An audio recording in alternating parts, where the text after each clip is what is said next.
Welcome everyone! Today we will learn how to implement the exception handler interface introduced in .NET 8 to handle global exceptions. So go to Visual Studio and create an AS.NET Core Entity application, define the name, select .NET 8 and create the project. Let's define a global exception handler class and implement the exception handler interface. So add a new class.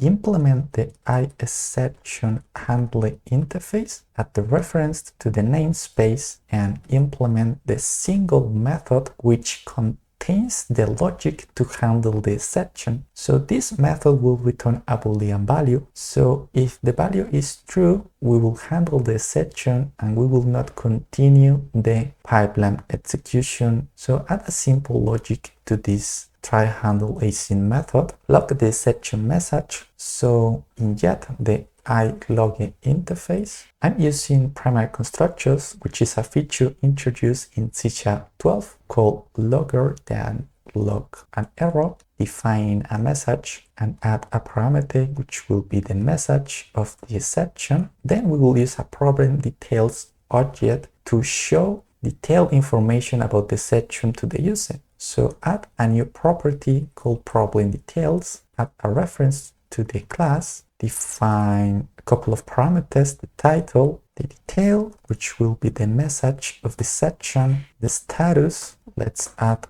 an HTTP status code, that internal server error, and finally the type, which will be a section that gets type data name. And we will show this problem detail object with the detailed information about the section to the user. So call HTTP context.response and write the problem detail as JSON, pass the cancellation token, and add the await and async keyword to handle the section asynchronously. And don't forget to return true, because this method will handle the exception in the pipeline. So go to the program.cs file to register this built-in middleware. So call builder.services and add the exception handler by passing the class. Register the global exception handler class, and let's register the add problem details to standardize or to generate a standardized format in the HTTP response. And finally add the exception to the middleware by calling app.useExceptionHandler.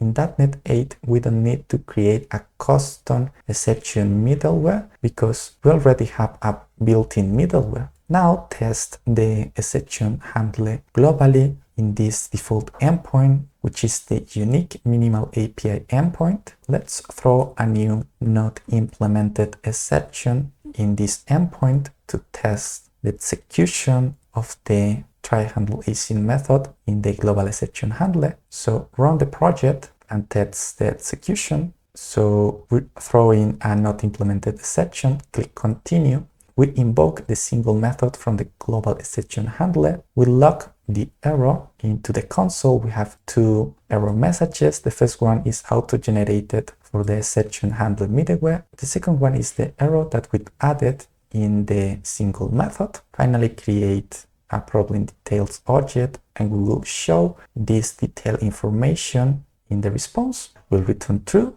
to stop the execution of other middlewares into the pipeline. Click continue. As you can see, we have the detailed information in a formatted response using the problem details object with type, title, status, and detail. Stop the application. We can also add multiple exception types into the pipeline. So let's define another exception handler to handle BadRequest. So add a second class in the project called BadRequest Exception Handler, which will implement the same IExceptionHandler interface, implement the method, and let's reuse this code, paste it here. We'll inject the iLogger interface. We'll change the message as BadRequest, passing the message of the exception, and create a problems detail object with the title, the detail, change the status as request. But here we'll check if the exception is a bad request exception to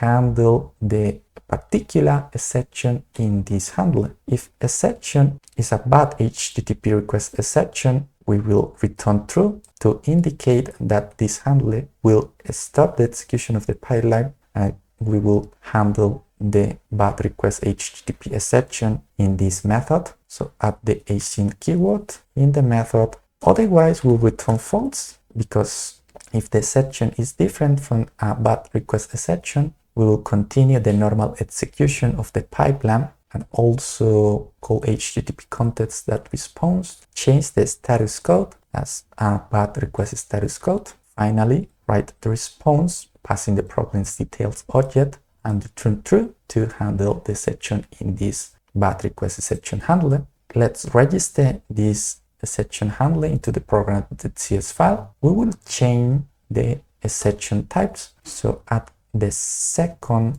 bad request exception handler, the other matters, so we will register first the particular exception handler, because if the exception is different from a bad request, the global exception handler will handle the exception. So it's time to test the execution of the two exception handlers. So add a new get method by passing an ID as a query parameter, which will be an integer. We will check if the ID is less or equal than 0. We will throw a new bad HTTP request exception with a message that the ID is invalid. Add breakpoints to the bad request exception handler and to the global exception handler to test the application. When a not implemented exception is thrown, the global exception handler will handle the exception. In the program.cs file, the bad request exception handler will check if the exception is a bad HTTP request exception, so it will return false because it's not a bad request exception. Let's continue the execution of the pipeline by invoking the second global exception handler. So in this case, this method will